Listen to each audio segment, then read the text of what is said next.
Kevin Blanche, I've been getting a lot of feedback about my video that I put up about the Great American 401k scam, so I want to do an update on it. Look, and I go into context into that video talking about the 401k as a scam. And people say, well, you know, you get matching funds, you get this, you get that. Please, look, I still believe that it takes a certain mentality to put money into the stock market, and you need to understand that it is gambling. It is gambling. And let's talk about some of the fallacies. The fallacies that American public. Okay, number one, your 401k, avoid taxes. You don't avoid taxes. Yeah, if you're 30 years old, you're going to avoid tax 40 years from now? What is the odds that you even make it to 70-something years old? I mean, I just believe it. It's a fairy tale to think that way.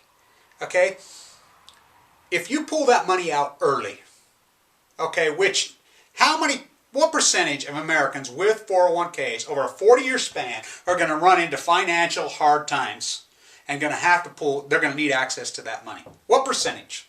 My guess is 95 plus. To think that you're going to put money in a fund from the time you're 20-something years old all the way and you're not going to fall on some kind of hard times unforeseen is totally fairy tale land. Death, divorce, illnesses. They happen to us all. All of us. Go try pulling your money out of your 401k. Go try it. Go try it early. The penalties and the taxation are going to obliterate you.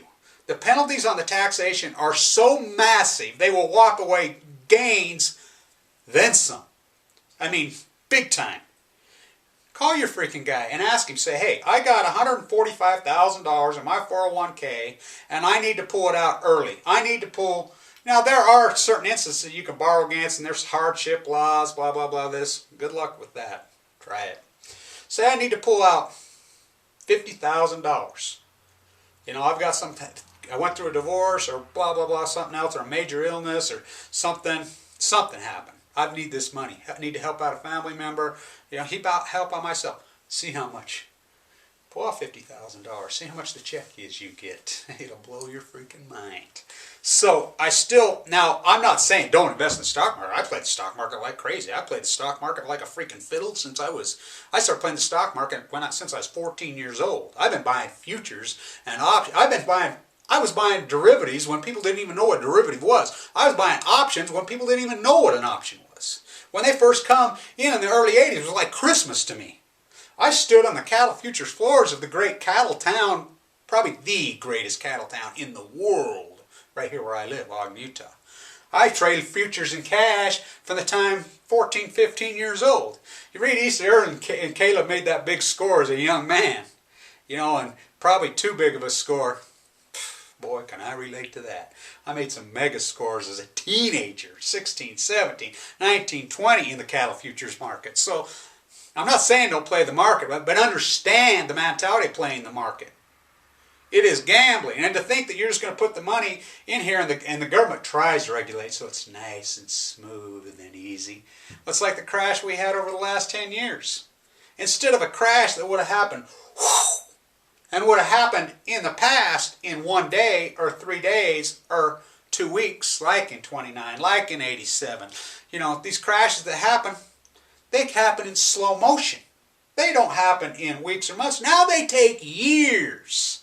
The government regulation that's come into the markets, as far as that goes, has made them very inefficient, in my opinion. Now, government regulation when it comes to the mutual fund industry or the stockbrokers has really dropped the ball. These guys don't kid yourself. Wall Street are crooks. These crooks, and they've got all your money sitting there playing games with it. The regulation there is an absolute joke.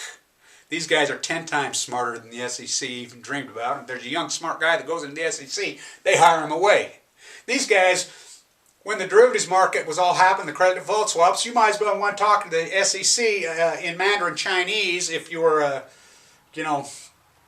third grader who had never even heard a word of Chinese. They don't have a clue, no clue. How can they regulate it? It was so far over their head, it was unbelievable.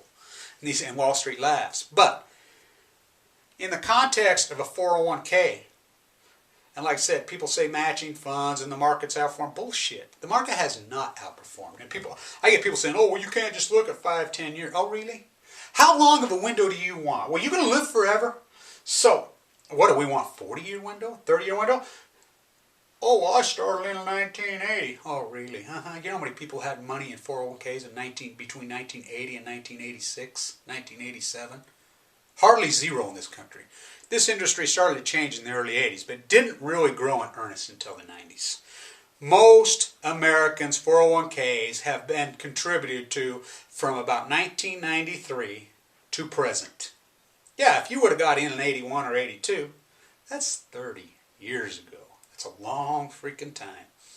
So, what I'm saying, put your money in the freaking bank, sleep at night, don't rest, and if you got a little bit of money and you want to play the market and you want to go for it, it's a great thing. I do it all the time. I love to play the options on equities. I mean, instead of buying an equity, I buy an option, stretching out because it gives me a lot of leverage. And, I'm not risking a huge, gargantuous sum of money. I'm risking a small amount of money. But there's nothing wrong with playing the market. It's a great thing. But understand it's gambling. And the average 401k holder who's just contributing blindly, yeah, you can go to the bond market. But again, if you go to the bond market, if you go to some security, it's not about the interest rate return because it is low. It's still about you're avoiding the taxation today in theory to pull it out 30 years from now or 40 years ago. The government retirement number is going to go up. And if you don't believe that, you are living in fairy tale land. I mean, Greenspan's been writing about it for years and years and years. So it's going to go up. I mean, so you're 30, you're worried about this money that you're going to get 40 years from now? Wow. Wow. The things that can happen in 3 years or 5 years or 2 years or 6 months, let alone 40 years? I mean, people my generation, I'm 50. Let's start thinking back when we were 20. How much has changed in our lives? Divorces, sicknesses, illnesses, tragic things, deaths, freaking, the economy's imploding, up, down, So, when I say it's a scam, I really believe it is a scam, big time. I think it's been a huge scam on the American public that Wall Street has orchestrated, and the low interest rate that Wall Street has control of Washington big time, has for years and years and years. But keeping the interest rates extremely low is nothing to pacify them. It forces you to 401k. All I'm saying when I say that it's a scam, understand what you're into. Now, if you have the mentality, I'm going to go into more 401k and manage it, whatever, more power to you. But I'm talking about in the aggregate and the average investor who is not sophisticated about the markets, who do not understand. Again, as I said in my videos before, you got to understand things like this, like the Dow or the S&P 500. The Dow is not an equal weighted index. It's 30 stocks. And you have to understand, if a stock is doing poorly, it is propaganda. It is taken out and thrown out. That's not going to help. It doesn't. They take it out and plug it in. So the Dow, if the Dow would have left GE in, what would the Dow be today? Think about that. Now, if you own a basket of stocks through a 401k, they pull GE out and plug another one in. Do you get that? Hell no, you don't get it. No. You still have to sell that GE at pretty well nothing. GE went to zero. Remember, GE went to zero. It was the biggest component of the Dow. S&P 500 does the same thing. If stocks perform poorly, they throw them out and plug another one in. But your 401k doesn't get that opportunity. It takes the hit. So you need to understand all these things if you're an investor in the market. It is gambling. It is gambling. And anybody that does not believe that is a total fool, including these politicians that think they can make it homogeneous and smooth. That markets do not work that way, never have in the history of this world. And they won't. So, again, know who has your money, where's your money, and what's your money up to. And if there's nothing wrong to just plug it in the bank. Just plug it in the bank, and if you need some, you go drive to the bank and you get it out. That's what Americans did up until the 1980s. That's what almost all Americans did for, 200 years. But now everybody's got in their head, they got to own their 401k so they can get matching funds and tax deferment. More power to you. Kevin Blanch, January 31st, 2011.